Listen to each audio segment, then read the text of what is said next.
You're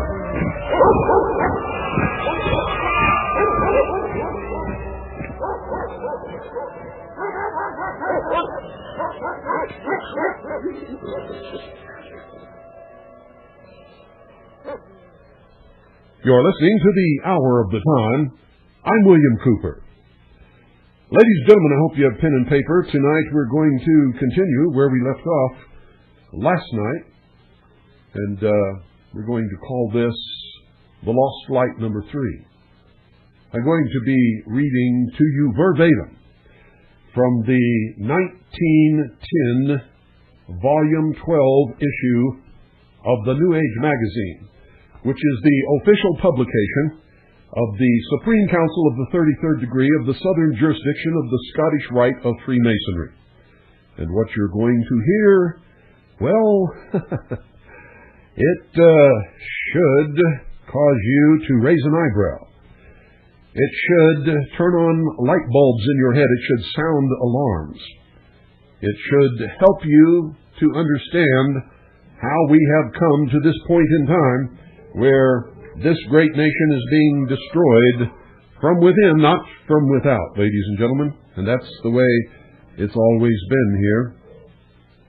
So, get comfortable.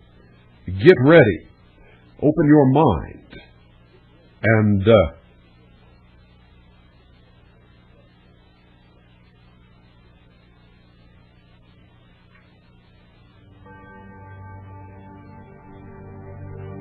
And once again, the bell tolls for you.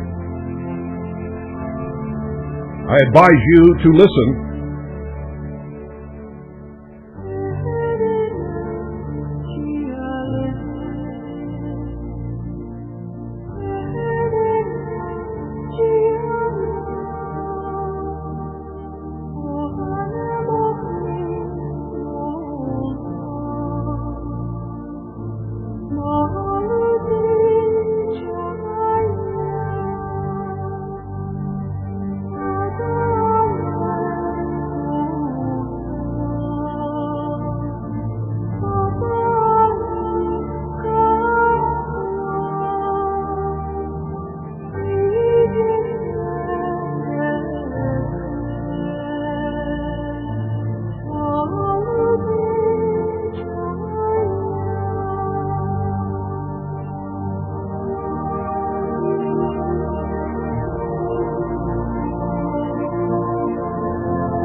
The Spirit of God moved upon the face of the waters, and God said, "Let there be light."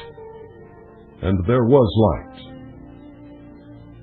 Of those who look beneath the surface of the Masonic movement, it becomes clear that this great secret fraternity is an order partly religious and moral, partly mystic, which dates back to the dim past. Indeed, there are many who claim that its stream can be traced to the fountainhead of that great hierarchy, supposed to have had its origin in India, that land to which may be attributed so many of the thought motives that sway humanity. Soul knowledge is what the wisest of the world have ever been seeking, and it is what they will ever be seeking until our well-worn planet reaches dissolution. It embraces a realization of the deity in all creation and a recognition of the interrelation between God and man, and between man and his brother man. Therefore, this search stands back of all the faiths and religions, and many and devious have been the roads over which the seekers have passed, each choosing the pathway best suited to his nature. For their particular glimmer of this great light, many have laid down their lives. Because of their longing for this inner vision, many have abandoned the world and lived in monasteries or deserts, or have isolated themselves in mountain fastnesses. It matters not whether we examine the records of pagan or Christian countries. Everywhere we find mention of these mystics, visionaries, dreamers, who have counted the pleasures of life as dross, and the hidden truth as all in all, and have groped on wisely or blindly, as the case might be, in their quest of this science of the soul. There is no doubt that but each religion caught some of the light, and with it kindled its individual torch. Afterwards, the crystallizing process of form laid stone after stone around that torch, until an impenetrable wall hemmed it on every side, and its illuminating rays were either deadened or extinguished. As we pass in review all the beliefs, facets, denominations which have arisen and waned, we know that the way of each was too limited, and the man-made dogma more prized than the spirit within. Thus, as we move back through the ages, granting the good here and the pity of it all there, we stand at last before the fountainhead, the great wisdom. It limits neither breadth nor scope of any man. It allows to everyone the fullest soul development of what she is capable. Following it, all must grow. This ancient theosophy may be regarded as the source of God knowledge and of soul knowledge. From it extends the chain that can be followed link by link through all the religious creeds, humanitarian movements, and secret societies. It is the sacred bond connecting one with another, beginning with the spiritual hierarchy, considered by students of the Orient as a grand communion of perfect souls. This great wisdom has flowed steadily on. From it have come the sons of God, the saviors of the world. And ladies and gentlemen, that will give you some indication of what they believe themselves to be, and why they believe that it is them that must decide the future of all humanity, and not us, whom they call the profane. These progressive ones have been the founders of all religious belief, and the reason of its diversity lies in the fact that the inner secret has been revealed only so far as the receiver could understand. We find Christ stating to his apostles, I have many things to say unto you, but ye cannot bear them now. While old Jewish records claim that the chapter on creation was to be expounded to only one hearer. Thus we learn that the great mysteries were always preserved for the enlightened few who could hold and follow the truth in all purity and were destined to become the teachers of mankind. According to the Reverend Dr. Oliver, Freemasonry was the great original system through which the Spirit of God moved among the sons of men, and by which the soul climbed up to God. We find him making this assertion, quote, the mysteries of all nations were originally the same and diversified only by accidental circumstances of local situation and political economy, end quote. Now this same authority states that many signs and symbols of the rites of Freemasonry have been discovered among the remaining landmarks of the antediluvian world. He believes it to have been practiced at the attempted erection of the Tower of Babel and at the dispersion scattered far and wide among the different settlements. Research shows that in remotest antiquity, the art of building was considered sacred and was carried on by priests. As examples of this may be cited the Ionian architects, the Dionysian artificers, and the operative members among the Eleusinian mystics and the Pythagorean and Essenian associations. The priests and builders in these societies were always connected, and we find most of the famous ruins of the past ascribed to the Ionian and Dionysian artisans and artificers, while the pyramids of Egypt bear witness to the magnitude of the builder's art among the pharaohs, where the priesthood was dominant. Indeed, it is to the pastos in the king's chamber of the Great Pyramid which irresistibly leads us to a belief that Freemasonry existed among the builders and priests of Egypt, for we find the chief ceremony of the Masons typified by this pastos, and are compelled to acknowledge that the doctrine implied is the same which connects the apparently distinct mysteries. All of these societies used symbols from the art of building. They were divided into lodges, characterized by different names, and they had words and signs by which they could recognize the brethren of the order. They had also high degrees and rights, which were hidden from all but the more advanced of the confederation, and were shrouded under the impenetrable mask of secrecy. They followed the same mode of instructing the ignorant by allegory, symbol, and fable. All seemed addicted to a use of amulets, talismans, and magic. They were all averse to committing their greatest secrets to writing. All were endeavoring to impress a system of morality, and, lastly, all recognized immortality of the soul and a future state of rewards and punishments. This they had in common with what is now Masonry, or the science of light. Gradually, corruption crept into the practices, and the divisions grew to regard certain allegories and symbols as the chief point in the religion, and what was intended as a representative sign was changed into a god to be worshipped. But while perversion and even depravity prevailed, there were still many great souls who followed the secret inner doctrine and acted as conduits for the maintenance and flow of the river of light. Moses was himself a priest of Egypt, and there is a legend to the effect that Christ was an Essene and versed in all the learning of the Alexandrian priesthood. Buddha, Lao Tse, Zoroaster, Plato, Aristotle, Socrates, and the Gnostics all preached the sacred doctrine. The soul's climb to the divine. Life, light, and love were the three steps all these teachers considered necessary. The world has not the slightest conception of half the spiritual work carried on by the mystic fraternities.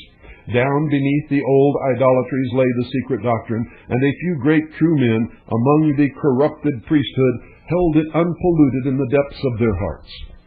Thus, struggling under a superstructure of evil, the great principle lay as a first cause.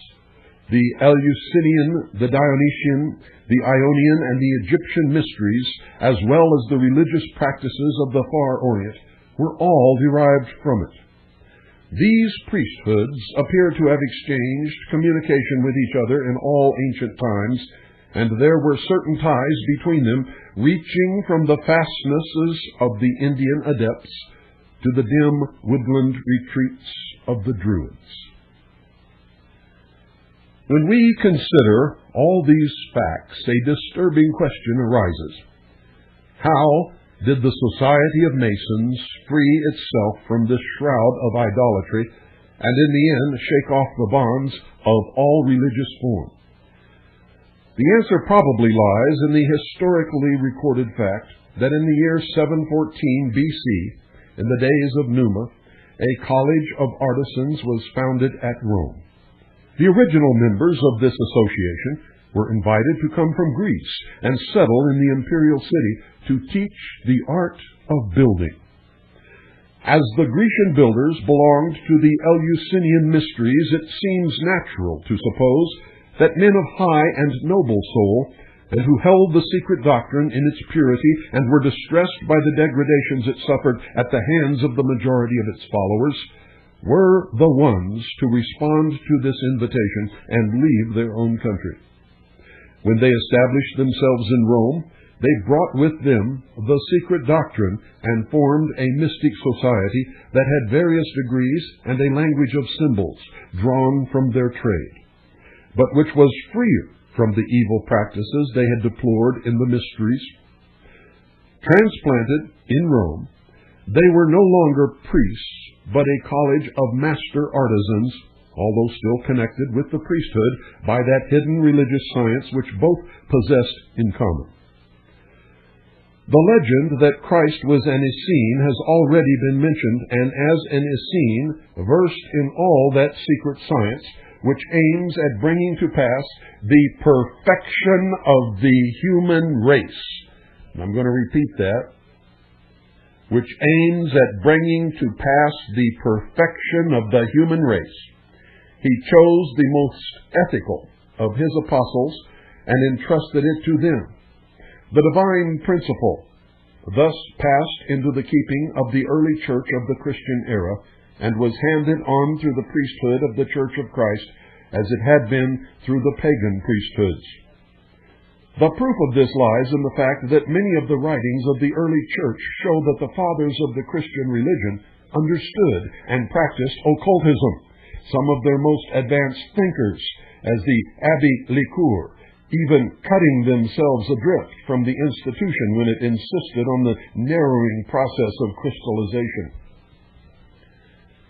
Admitting the mutual possession of the same divine ethical principle, we see that when the old beliefs gave way to Christianity, the Roman artisans were connected with the new church by this hidden doctrine. Through the early ages of Christianity, we find traveling architects and builders who moved from country to country to erect the great religious edifices, and these wandering artisans were the descendants of the college founded by Numa. They called themselves traveling Freemasons. Today they call themselves fellow travelers.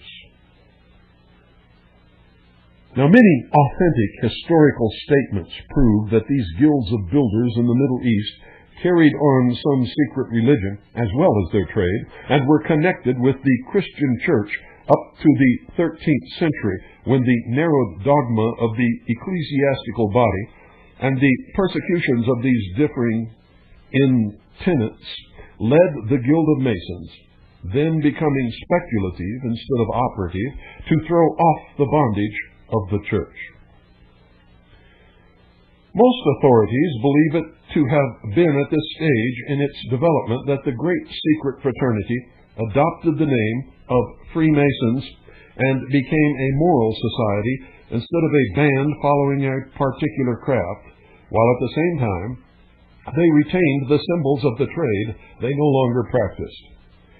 It is proved beyond any doubt that the Emperor Rudolph I, in the year 1275, authorized an order of non-operative Masons, and in the century following, many brotherhoods of the same kind were legally established. The most generally accepted opinion is that the present body of Freemasons, which is less mystic than formerly, was rearranged in the year 1717.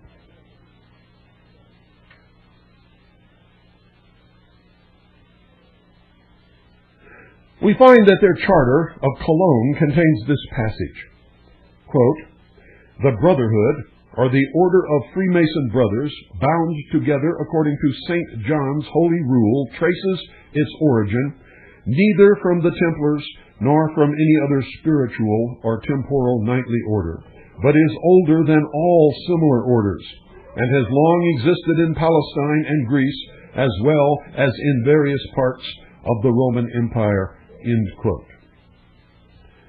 And in the absolute meaning of this statement, it is correct, ladies and gentlemen. It does not trace its origin to the Templars. However, it was the Templars who brought it from the Middle East to the European continent. Through this statement, we stand again face to face with the pre-Christian secret doctrine. This growth of the Great Brotherhood through the purely Masonic channels of the Middle Ages, changing the name Freemasons when it threw off all allegiance to the Church and became non-operative, appears the best founded theory and the one most reasonable and plausible. There are many, however, who believe that the Freemasons came into existence either through the Order of Knights Templars or else through the Rosicrucians, adopting symbols and practices copied, not inherited, from the art of building. and undoubtedly a similarity in connection between the belief and organization of the Templars and Freemasons can easily be traced, yet there seems scarcely convincing proof that the latter developed from the former. Indeed, the burden of evidence tends to prove that the Templar growth owes its origin to the Masons. And ladies and gentlemen, that is true.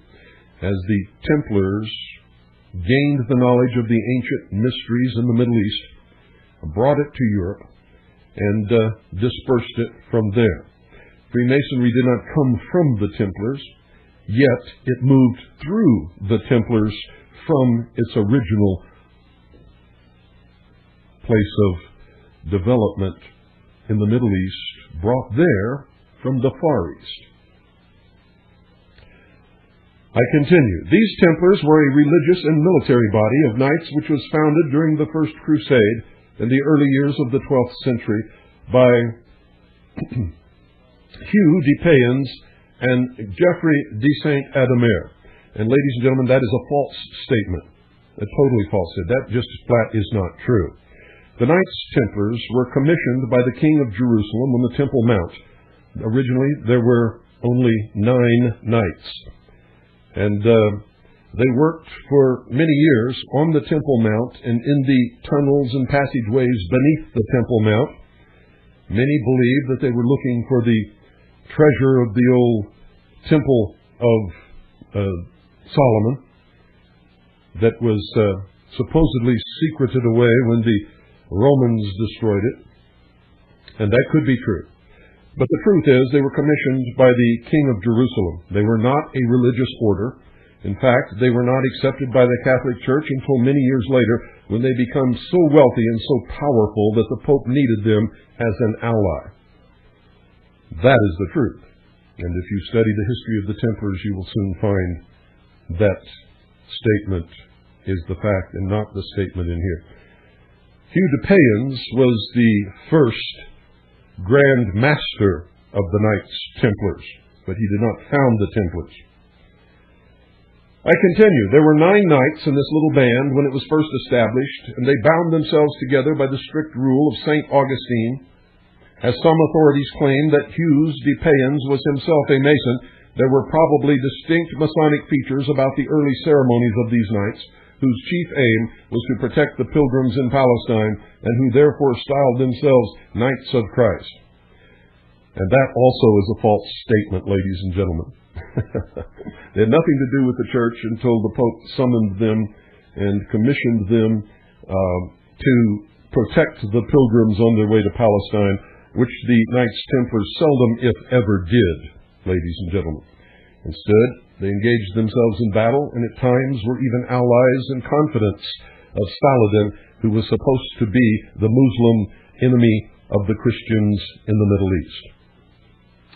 So this account, written by a Freemason for the official tome of Freemasonry in this country, has some errors. You must take that into account in all of it. If there's one error in here, there may be more. And so far, we found 2.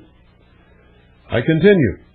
At this point in the Templar history, we must once more turn to that legend which claims that Jesus the Christ was an Essene and versed in all the mysteries of the Alexandrian priesthood. When he presented himself before the scribes, Pharisees, and priests in Jerusalem, it is believed that he showed them how the laws of Moses had been perverted and the secret doctrine denied by the practices and teachings of the Levites.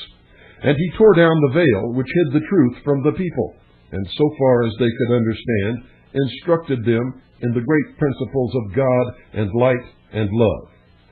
Then, choosing the most trustworthy and advanced of his apostles, he committed to them what the masses could not comprehend, the secret doctrine, and placed them under his beloved disciple, St. John. So runs this Christian legend. And that is not true either, ladies and gentlemen, because he placed them, according to the church, under his apostle Peter, if you will remember correctly. Now, all through this, there's one thing that you should have already understood. Freemasons are not Christians.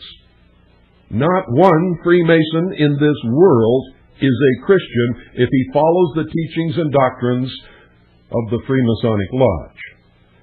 Now, he may be a member of the lodge in the lower degrees and still go to a Christian church and consider himself to be Christian if he has done no studying of the symbols or the lessons that are taught in the lodge and is just there for material benefit or for comradeship, as some of them are. The true understanding lies at the highest degrees. And of course, this was written by a very highly degreed member of the southern jurisdiction of the Scottish Rite of Freemasonry. I continue. St. John was the one apostle who never left the East, and his small band of followers kept the doctrine and initiation that had been entrusted to them by the great Master in all purity and wholeness, such as was not to be found in the teachings of the other apostles. And that is where the fraternal organization of St. John of Jerusalem comes from, ladies and gentlemen, and at times Freemasons will call themselves followers of St. John. And when they do that, you mistakenly interpret it as a declaration of Christianity. But I assure you, it is just the opposite. Now, once again, I want you all to understand, I don't care who you are. I don't care what religion you practice at all. I believe in freedom. And I believe that your ultimate judgment will be by God, not by me. Judge not, lest ye be judged. My beef is with the lies and the deceptions. My beef is with the manipulations. My beef is with the coming enslavement of the human race by these people in order to reach what they believe is the perfection of the human race and the preservation of the natural resources of the world. Most of these are just excuses for seizing the reins of power of the world and taking over, if you will. It's the same old battle that's always been fought throughout the history of the earth. Only there's more deception today than there ever has been in the history of the world. And there are more so-called educated people who are dumber than the dumbest serf who ever lived in the Dark Ages when it comes to this battle.